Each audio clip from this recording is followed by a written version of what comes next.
bien, bonjour les amis, ravi de vous retrouver pour ces capsules pour un nouveau monde. Alliance Céleste France souhaite vous informer à travers ces ateliers, mais aussi ces capsules qui ont un format très court, très concis sur un sujet particulier.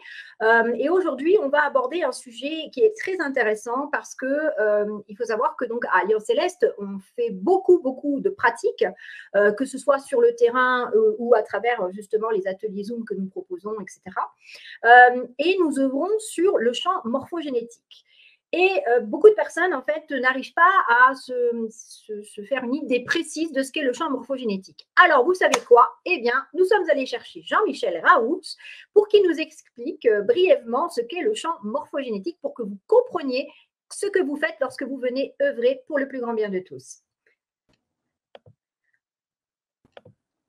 Hop. Bonjour Jean-Michel. Eh bien, bonjour, amis du jour, bonjour. Voilà, bien, merci Annick de m'avoir invité pour cette émission sur ces Avec grand capsules plaisir. sur le thème pour l'Alliance Céleste Internationale. Je rappelle que nous sommes membres d'une ONG qui est unique au monde et qui s'occupe de l'amitié avec la collaboration avec les Célestes. Donc, et nous avons beaucoup œuvré dans ce sens, beaucoup aussi Annick et toute son équipe qui ont mis en place des opérations, justement des opérations de l'anneau, des opérations de l'anneau et puis aussi de l'anneau de l'eau, tout ça. Et donc, on va parler aujourd'hui, comme on l'a dit, de ce champ morphogénétique qui est un peu le support de comment on fait ces opérations, comment on peut aider l'humanité globalement à travers une notion qui s'appelle le champ morphogénétique. Alors, bien sûr, si Annick a besoin de poser des questions pour mieux éclaircir, elle peut intervenir à n'importe quel moment. Je répète le principe des capsules, c'est pas de vous faire une conférence, c'est vous donner quelques éléments de base pour que vous puissiez après vous faire vos propres recherches, vos propres estimations à ce niveau-là. Alors donc, je vais m'aider aussi d'un diaporama, hein, rapidement. Donc, je vais venir ici, je vais partager un petit peu, vous donner des idées, on peut dire, plus claires. Hein, cela. Donc, je rappelle que ce n'est pas une conférence, hein, donc il n'y aura pas tous les éléments pour justement permettre votre propre recherche à ce niveau-là. Donc ici, je viens partager et je partage un diaporama. Voici le diaporama que je vais faire défiler d'une façon rapide. Donc, le champ morphogénétique, on doit le voir ici. Voici comment ça s'écrit. D'abord, dans morphogénétique, il y a morpho qui veut dire la forme et génétique. Hein, vous connaissez la génétique. Hein. Donc, ça veut dire que ça gère la forme des corps, la forme des structures. Hein, voilà. Donc, au niveau de la génétique. Alors, que ce soit au niveau végétal, bien sûr, au niveau animal et au niveau humain. Hein, voilà. Donc, les minéraux, on peut se poser la question, est-ce qu'ils ont une génétique? Ça, je laisse encore le débat ouvert. On l'appelle aussi noosphère, noos qui vient du grec, qui veut dire l'esprit, la sphère de l'esprit. Ou, selon un petit peu amené par le psychologue Jung, Carl Jung, sous le terme de l'inconscient collectif. Tout le monde sait que nous avons un inconscient personnel, ça vous savez, on a le conscient et l'inconscient.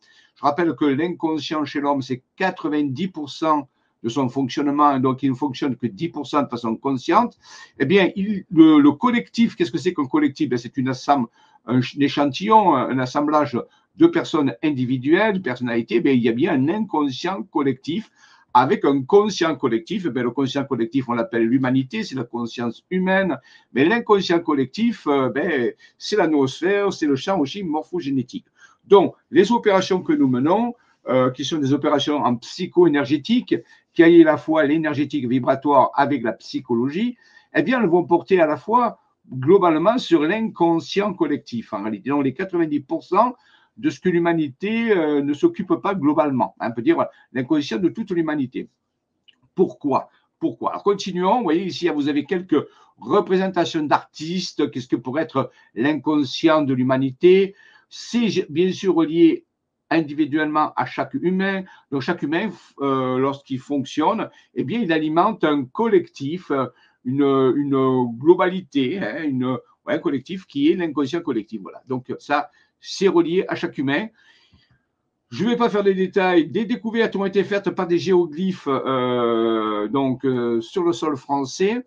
à travers des opérateurs qui sont reliés justement à cet inconscient collectif et à leur propre inconscient.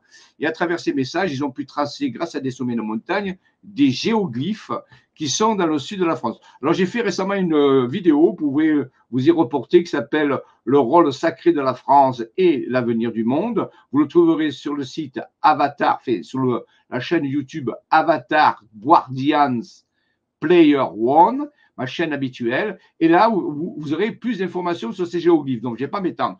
Donc, simplement, ces géoglyphes nous permettent de œuvrer sur l'inconscient collectif à travers des procédures. Donc, je ne vais pas me détailler aujourd'hui. Mais vous voyez, on nous travaille à travers des symboles. Pourquoi? Parce que l'inconscient, il fonctionne avec des symboles. Des symboles, donc, c'est-à-dire des formes particulières. Pour agir sur un inconscient, il nous faut des symboles. Ça, c'est clair. Un langage parlé, c'est aussi des symboles. Ici, ce sont des symboles qui sont à la fois ici des lettres glagolitiques, c'est-à-dire du cyrillique, du russe. Ça, c'est du russe.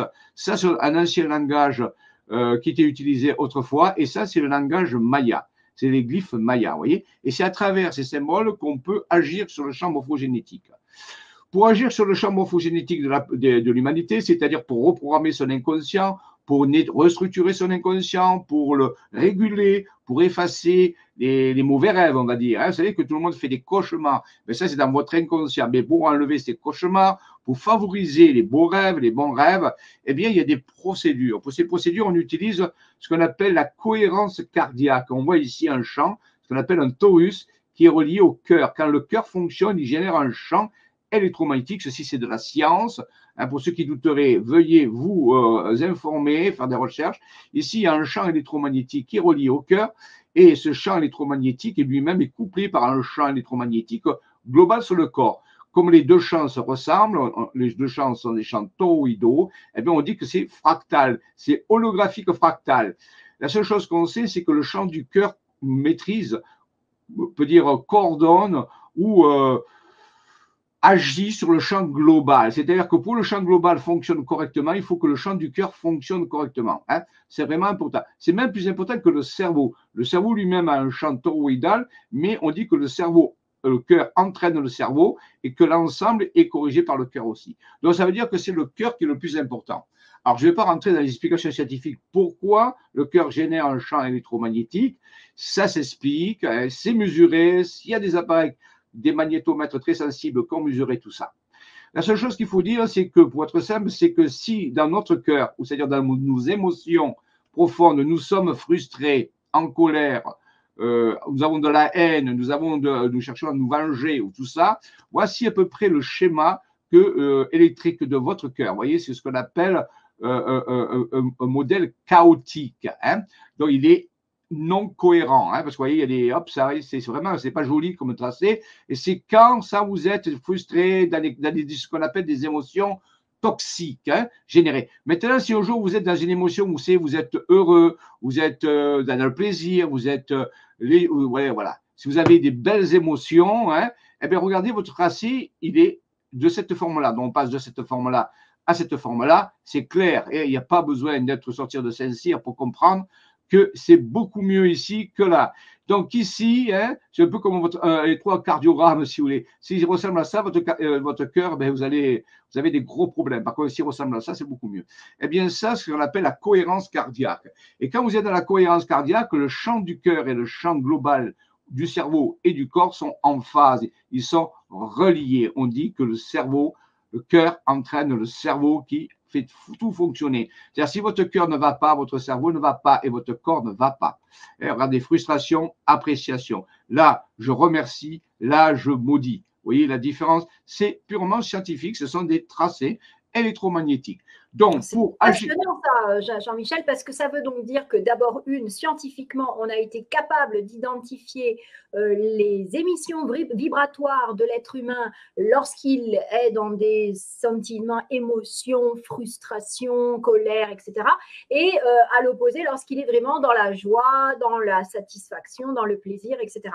Donc, ça veut dire aussi que ce que tu es en train de nous expliquer, c'est que c'est totalement en lien avec l'inconscient collectif.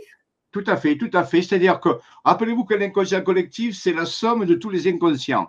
Donc, en réalité, et que nous sommes tous connectés dans le champ collectif, on est tous connectés. Alors, dans le champ individuel, on pourrait dire on n'est pas connectés, mais nous sommes tous connectés à travers le champ collectif. Donc, chacun de nous agit sur le champ collectif et le champ collectif agit sur chacun d'entre nous. C'est ce qu'on appelle en mathématiques une bijection. C'est-à-dire que si l'un d'entre nous est frustré, qu'il émet donc ce type de signal, eh bien, il perturbe d'abord tout son champ personnel, hein, tout le corps est perturbé, mais il perturbe aussi le champ collectif. C'est-à-dire qu'il a une action sur la noosphère, sur le champ morphogénétique ou l'inconscient collectif. Alors, il y a une autre façon aussi de l'appeler un peu plus mystique, un peu plus poétique, un peu plus métaphysique, qui s'appelle l'âme du monde. J'adore cette expression. L'âme du monde, ben, c'est la noosphère, c'est l'inconscient collectif. Comme vous pouvez dire, vous avez une âme, eh bien, le monde, l'humanité a une âme collective. Eh bien, si votre âme est dans des états de frustration, elle a le cœur lourd, c'est l'expression avoir le cœur lourd, eh bien, votre âme va perturber l'âme du monde. Et ainsi de suite. Donc, vous voyez, on a tous un degré de responsabilité dans ce qui se passe dans le monde à travers ce lien qui existe et qui a été prouvé à ce niveau-là. Hein. Alors, oui, on a tout à fait raison. Donc, c'est-à-dire que nous participons tous au bien-être de l'âme du monde ou à son mal-être. Par contre, si un mal-être, un bien-être, on peut le changer. En se changeant soi-même, on change aussi l'âme du monde à un certain niveau. Mais les procédures que nous avons trouvées nous permettent d'augmenter cela. C'est-à-dire, au lieu de dire, parce que chacun, bien sûr, peut avoir un impact sur l'âme du monde, mais bien sûr, il y a quand même 8 milliards d'individus dont l'âme du monde peut être perturbée par l'individu, mais dans une certaine mesure.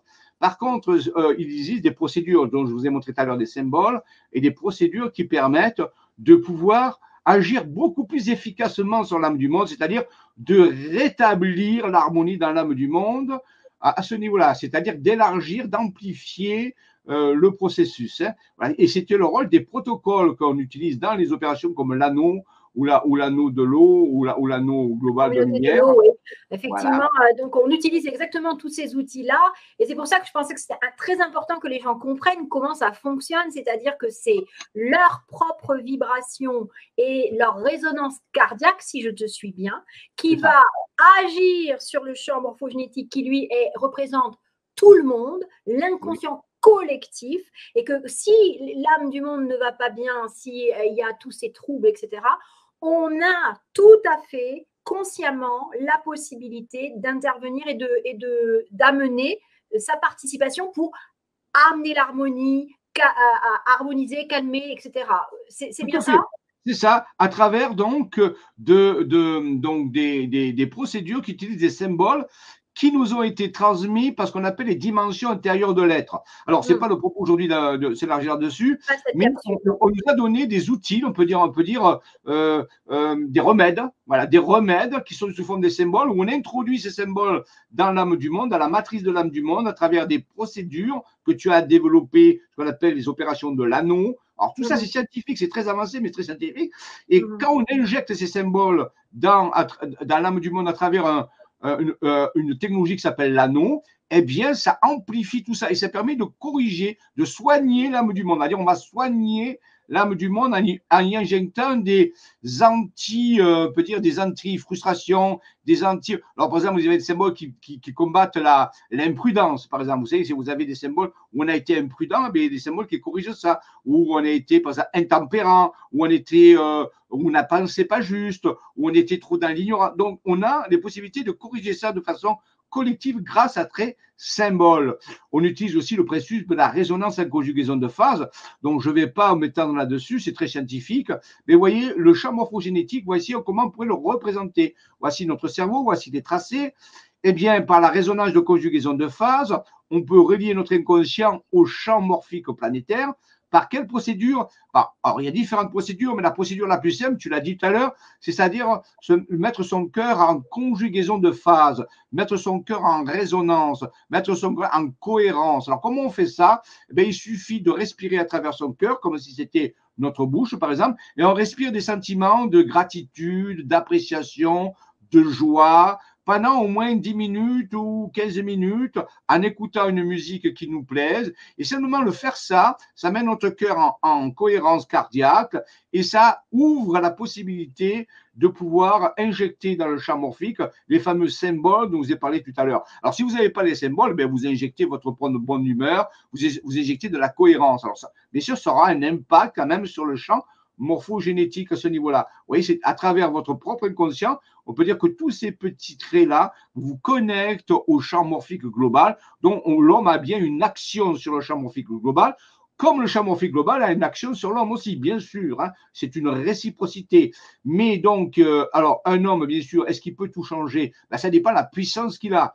Alors, si l'homme n'a pas vraiment la puissance, ben, on va rajouter plusieurs hommes ou plusieurs femmes. On va travailler sur un collectif de ce que tu fais dans tes opérations où il y a 100 ou 200 personnes qui œuvrent ensemble dans un moment précis, à un temps précis, dans un lieu précis. Alors, bien sûr, les hauts lieux vibratoires peuvent aider ça. C'est-à-dire, si on fait ces opérations sur des hauts lieux d'énergie, des hauts lieux vibratoires, je rappelle, se référer à la vidéo que j'ai fait, c'est donc avant-hier, où je parle de tout ça, eh bien, ça agit. Donc, il y a des paramètres qui favorisent. Ben, ça, c'est des protocoles qui sont mis au point par Annick, par Anne et par d'autres personnes. Quand ils créent des opérations sur le terrain, ils tiennent compte des hauts lieux vibratoires, ils tiennent compte de la date, ils tiennent compte des protocoles eux-mêmes qui sont mis en place, tout ça. Et ça, c'est vraiment un outil scientifique efficace qui nous permet, bien sûr, de modifier, corriger, restructurer le champ morphique global en se restructurant soi-même, bien sûr. Et on peut voir ici sur l'image une personne qui a des pensées, hein, il y a qu'à voir, elles sont un peu fumeuses, comme on dit. C'est-à-dire qu'elles ne sont pas du tout cohérentes. Hein. Voilà. Donc, ça, c'est à peu près la plupart de l'humain global dans sa vie, c'est à peu près ce forme de ce qu'on appelle niveau chaotique des pensées. Donc là-dedans, il n'y a aucun ordre, bien sûr, il n'y a rien qui se passe. C'est vraiment de. Voilà. Et bien ça, imaginez que des milliards de personnes pensent la même chose, vous imaginez le résultat. Ben, à peu près ce que vous avez actuellement. Alors, il faut mettre de l'ordre dans tout ça. Tout ça, c'est les méthodes qui sont utilisées pour pouvoir réorganiser nos champs de pensée pour que l'âme du monde se guérisse et puisse permettre de fonctionner à un autre niveau de conscience, à ce niveau-là. Voici alors, c'est le point intéressant, Jean-Michel, c'est de bien préciser que donc, là, on parle de l'aspect positif des choses. Nous, on est là pour ça, c'est-à-dire amener les améliorations, soulager, soigner, aider, soutenir, pas de problème. Mais donc, ça veut dire aussi qu'il faut que chacun prenne conscience de sa responsabilité avec ses pensées, parce que chaque fois que l'on pense et qu'on est dans des vibrations, avec des émotions négatives, on va aussi envoyer là dans le champ morphogénétique et ce serait franchement dommage. C'est-à-dire qu'on participe totalement à voilà, ces pensées fumeuses là qui nous restent dans lesquelles on baigne dedans. Donc, à nous aussi de prendre conscience que nous avons notre part de responsabilité chaque jour dans cet inconscient collectif. C'est bien ça? Totalement. Mais je dis, comme les jeunes ne sont pas entraînés depuis leur enfance, notre système d'éducation est à tout restructurer totalement. Vous savez, on devrait tous avoir une éducation de Jedi. Si vous connaissez Star Wars, vous connaissez comment les Jedi sont enseignés de leur jeune enfance. Un Jedi apprend à organiser son esprit, à le pacifier, à le discipliner, à le rendre puissant, relié à la force. Mais ça, personne n'apprend ça dans notre société. Donc, quand nous pensons, c'est un dépit du bon sens. Nous pensons à un degré d'efficacité minimum. Eh bien, si nous apprenions à nos enfants, entre autres choses, à maîtriser leurs pensées, à les diriger, à penser correctement, à penser positivement, ben, nous aurions une société beaucoup plus harmonieuse et nous n'aurions pas les problèmes que nous avons actuellement. Donc, bien sûr que chacun de nous a une responsabilité. Alors, comme actuellement, bien sûr, il n'y a pas de ce type de processus global, eh bien, on est obligé d'utiliser des groupes de personnes eux-mêmes qui se sont formés, qui ont discipliné leur esprit pour agir, si vous voulez. Hein. Voilà, il faudrait que tout le monde soit un médecin. Ben, comme tout le monde n'est pas médecin, il y a des médecins. Mais ces médecins, qu'est-ce qu'ils font? Ils passent 10 ans d'années à étudier la médecine. Mais si tout le monde était médecin, eh ben, il n'y aurait pas besoin d'avoir des médecins. Vous voyez, c'est ça l'idée. Donc ici, bien sûr que nous sommes totalement responsables de ce qui arrive à notre niveau. Voilà, donc, mais je rappelle que les protocoles qui sont utilisés aujourd'hui, c'est parce que tout simplement, il y a un déficit total d'apprentissage, de maîtrise de la pensée dans l'éducation et dans notre façon de vivre. Ce que les anciens connaissaient, eux, ils avaient cette maîtrise. enfin, surtout dans les sociétés initiatiques. Voilà. Donc oui, tu as tout à fait raison, nous sommes responsables de ce qui arrive actuellement. Eh bien, nous proposons de le corriger par des méthodologies qui ont été données par des dimensions intérieures, supérieures, disons par des niveaux supérieurs de conscience, pour accélérer le processus, pour le catalyser, pour le rendre efficace, pour qu'un minimum de personnes puissent agir correctement pour l'ensemble. Si vous voulez, on est obligé de faire un peu de la tutelle, quoi. C'est-à-dire, en réalité, comme tout le monde ne peut pas le faire, eh bien, il y a des personnes qui se dévouent à le faire. Mais normalement, ce serait tout le monde qui doit le faire. C'est ça. Donc, en tout cas, voilà, je pense que c'est ce qu'il faut se rappeler. Cette capsule, c'était pour expliquer justement ce champ morphogénétique qui est collectif, mais dans lequel chacun d'entre nous peut agir. Et évidemment, pour vous inciter tous, les amis, à utiliser donc vos pensées et vos émotions positives pour pouvoir pour prendre conscience que vous faites complètement partie de cet inconscient collectif et que chacune de vos actions positives a une incidence, on va dire, sur le mieux-être du collectif. Tout à fait exact. Nous sommes tous responsables, pas coupables, mais responsables. Alors pour finir, je vous montre une image artistique qui pourrait illustrer ce que serait la structure du champ morphogénétique. Chaque forme, chaque couleur serait un ensemble de pensées et qui structurerait quelque chose comme une matrice. Alors, c'est une œuvre d'art, mais ça pourrait représenter, on peut en trouver plusieurs, vous voyez, des mécanismes comme ça. Vous voyez. Voilà à quoi ressemblerait si, au champ morphogénétique, en fonction des pensées qu'a l'humanité, ça générerait des hologrammes, des structures. Ça pourrait exactement ressembler à ça, à ce niveau-là. Vous voyez, donc, si quelqu'un avait un don de clairvoyance précis, pourrait voir que le champ morphogénétique, en fonction des pensées de l'humanité, en fonction des moments, eh bien, il y aurait ces genres d'ondes de formes géométriques qui apparaîtraient et on pourrait donner un diagnostic. Hein. On serait capable d'interpréter ça un petit peu comme avec des scanners, comme avec des trucs. On serait dire, ben, tiens, en ce moment, l'humanité, l'âme du monde, elle est malade ou elle est perturbée, donc il faut amener un remède psycho-énergétique, bien sûr, pour ça. Oui, donc c'est pour vous dire que c'est pas aussi farfelu que ça. C'est la science du futur. C'est la possibilité. Moi, je suis sûr qu'un jour dans le futur, avec une nouvelle civilisation qui viendra, on aura des outils qui permettront de scanner et de faire le bilan sur le psycho-énergétique, sur un collectif, comment il fonctionne. Ce n'est pas du tout aberrant de le penser. Oui, tout à fait, un peu comme un bilan de santé, mais voilà. Collectif, on va dire, cette fois-ci. C'est ça. Et on serait capable de corriger en disant, en détectant qu'à un moment donné, il y a une perturbation ici, par exemple, eh bien, on va pouvoir envoyer les remèdes qu'il faut, les remèdes psycho-énergétiques, vibratoires, bien sûr, quantiques, bien sûr, tout ça, c'est quantique, pour pouvoir corriger ça. Et donc, ça serait une civilisation qui serait capable de s'auto-guérir et de s'auto-diriger. Ce serait très intéressant. Voilà, je finis avec ça pour vous dire que c'est le futur, mais on peut quand même y travailler de façon, voilà, maintenant, directement, sans qu'on ait bien sûr les technologies du futur. Mais bon, ça marche quand même. Complètement. En tout cas, c'est passionnant. Là, on comprend mieux déjà qu'est-ce qu'on est en train de faire avec tous ces opératifs que Alliance Céleste propose. Comment, du coup, parce que ce collectif, il est aussi certainement en relation avec nos amis célestes qui sont à l'écoute. Donc, la santé du collectif concerne tout le monde et pas seulement que les humains sur Terre. Je pense que c'est totalement compris et ressenti par d'autres espèces et que ce soit sur Terre, ça peut être animal, végétal, comme ça peut être donc en dehors de la planète. Donc voilà pourquoi on a pris le parti donc d'utiliser le merveilleux cadeau que nous avons reçu donc de ces instances supérieures qui nous ont donné des outils pour pouvoir œuvrer dans le champ morphogénétique de manière positive et efficace. Donc, nous vous invitons bien sûr à nous rejoindre autant que se faire se peut, parce que chaque fois que vous participez à ce genre d'aventure, vous êtes vraiment un acteur et non plus un spectateur du changement de ce monde. Merci beaucoup Jean-Michel pour toutes ces explications, c'est fort intéressant et je vous invite tous donc à venir rejoindre l'ONG Alliance Céleste et à participer donc à nos opératifs en ayant maintenant en conscience le principe de en quoi ça consiste et qu'est-ce que vous faites exactement chaque fois que vous venez participer. Tout à fait. On rappelle que l'Alliance Céleste a un site, c'est www.alliance-céleste au pluriel.com, je crois, c'est ça? Oui, c'est voilà. Et ben, vous venez, et là, vous avez des informations là-dessus, et les programmes, et les activités, ainsi de suite, parce qu'il faut aller sur le terrain aussi. Puis, voilà, il ne suffit pas de comprendre, après, il faut le faire. Hein. Oui. Connaître et ne pas faire n'est pas connaître. Donc, après, il faut le pratiquer pour mieux saisir de l'intérieur ce qui se passe. Et vous serez donc un alchimiste, on peut dire un alchimiste de la conscience. C'est très simple, hein, tout le monde peut le faire, il n'y a rien de compliqué. Les explications, ça a l'air plus compliqué, mais en réalité, vous savez, vous conduisez une voiture facilement alors que vous ne savez pas comment le moteur fonctionne. Hein.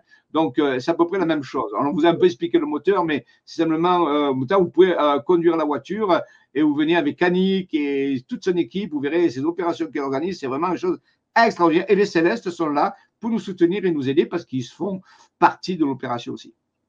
Bon, eh bien, en tout cas, merci beaucoup, Jean-Michel. Donc, à bientôt. Et puis, pour une nouvelle capsule. Donc, les amis, on vous laisse et on vous dit à la prochaine fois. On va essayer de vous faire des petits sujets comme ça, toujours intéressants, qui vous permettent de monter en compétences et de nous rejoindre toujours plus nombreux. N'hésitez pas à donc communiquer cette capsule à tous les gens que vous connaissez, parce que même s'ils ne veulent pas venir dans notre ONG, ce qui serait quand même dommage, eh bien, au moins, ils ont accès à des informations qui va leur permettre d'élargir leur conscience. Et vous vous rappelez que nous sommes en phase d'élévation de conscience et ça concerne tout le monde. Je vous souhaite une très belle fin de journée et je vous dis à très vite.